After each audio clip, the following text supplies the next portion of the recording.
Hi everyone, so thanks very much to join us today. And my name is Ian Heffley. I'm one of the admissions counselors here at SIT Study Abroad. And I'm joined with an alumna from Morocco Migration and Transnational Identity Program.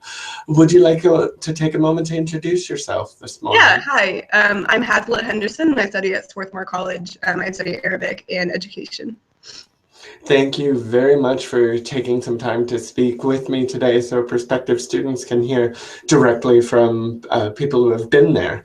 So to jump right into the questions, there are many options out there to study in Morocco or the Middle East. What attracted you into the SIT program and made you decide to go on the SIT Morocco and Migration program? Well, it was really heavily pushed by my study abroad office as a great program, and it did turn out to be a great program. And then there are several different themes for studying Morocco with SIT, and I chose migration and transnational identity because I had just taken a class on bande dessinée, which are like French graphic novels, sorry. And we dealt a lot with transnational identity, and so I was really interested in that topic. Excellent. So now I'm going to ask you, because there are quite a few topics to study in Morocco. With this transnational identity and migration program, can you name one thing there that you think you believe you learned very well that you don't think you could have learned anywhere else? One thing that was really particular to being in Morocco, studying borders, was that Morocco is very much like a state that people go through, that people migrate through. And so I don't think there's any other way without being in Morocco on this program that I could have really experienced those borders, the kind of borders like at Ceuta, Melilla, where people have to cross or try to get to Europe. So.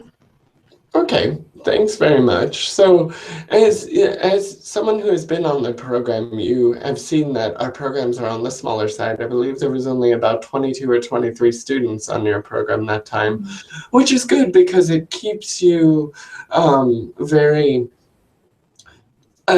intimate and personal, and you really get a hands-on experiential learning environment.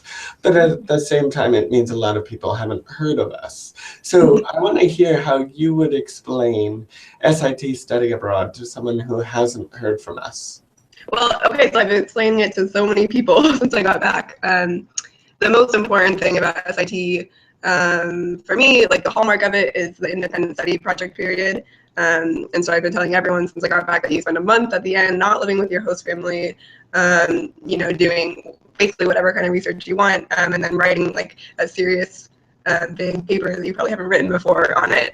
And then also, so the other way that SIT like brands itself that I cared a lot about before I went was as like the experiential learning program, which I would say like certainly was part of my experience, but not the most important thing for me. Okay, so you mentioned a couple different aspects of the program there, the experiential learning components, the ISP or independent study project, the homestays.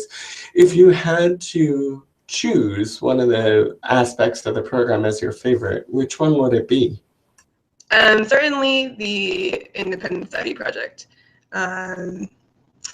Yes, classes are pretty long during the first part, and I love the Arabic class. But the rest of the time, I didn't feel like I had enough time to go out into Rabat. Sometimes like it would get dark early, and I'd want to be home with my host family. And so I really loved the independent study project period because I could like go out all the time and like explore more. I spent a lot of time at the French Institute in Rabat because that's where I found the books that I did my research on. So. Excellent. Do you want to tell us a little bit more about your independent study project and whether or not you've continued studies along that theme or in the region since you've returned to Swarthmore? Mm-hmm. Well, so I should clarify, I'm actually taking a leave of absence right now from Swarthmore. So, because I was supposed to do another study abroad thing and I'm not. But my independent study project was on bande dessinée, French graphic novels, and kind of the way that objects that artists choose to include in them can portray the experience of migration. So let's see if I can remember any specific examples from ISP. I might not be able to.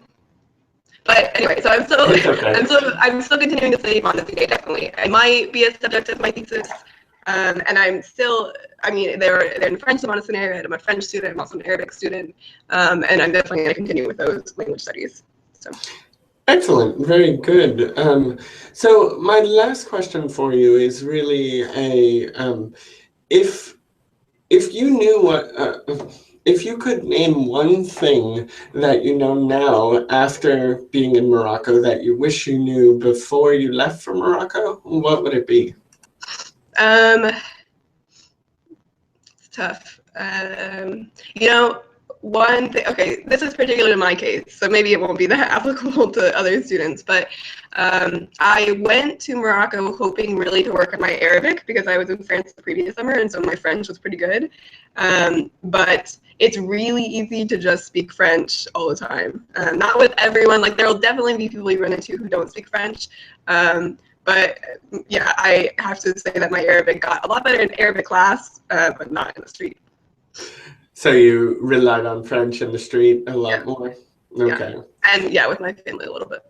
Well, that's fair. It wasn't English. It was still a foreign language. So, yeah. So we've come to the end of the interview today, but I wanted to always give you the last word and say, is there anything that you'd like to tell the student out there who's watching this and considering studying abroad? What would that be? Well, you know, it's a big experience, but it's only 3.5 months, which, you know, it sounds I don't know, it sounds at the same time like both a really long period of time and a really short period of time. So if you feel like, you know, if you feel like you're up to it, if you feel like it's something that you're ready to take on, I would say definitely go for it. But there's nothing to lose. Excellent. Well, thank you very much, Hazlett. Enjoy the rest of your leave of absence there, and good luck when you do return to Swarthmore. Thank you.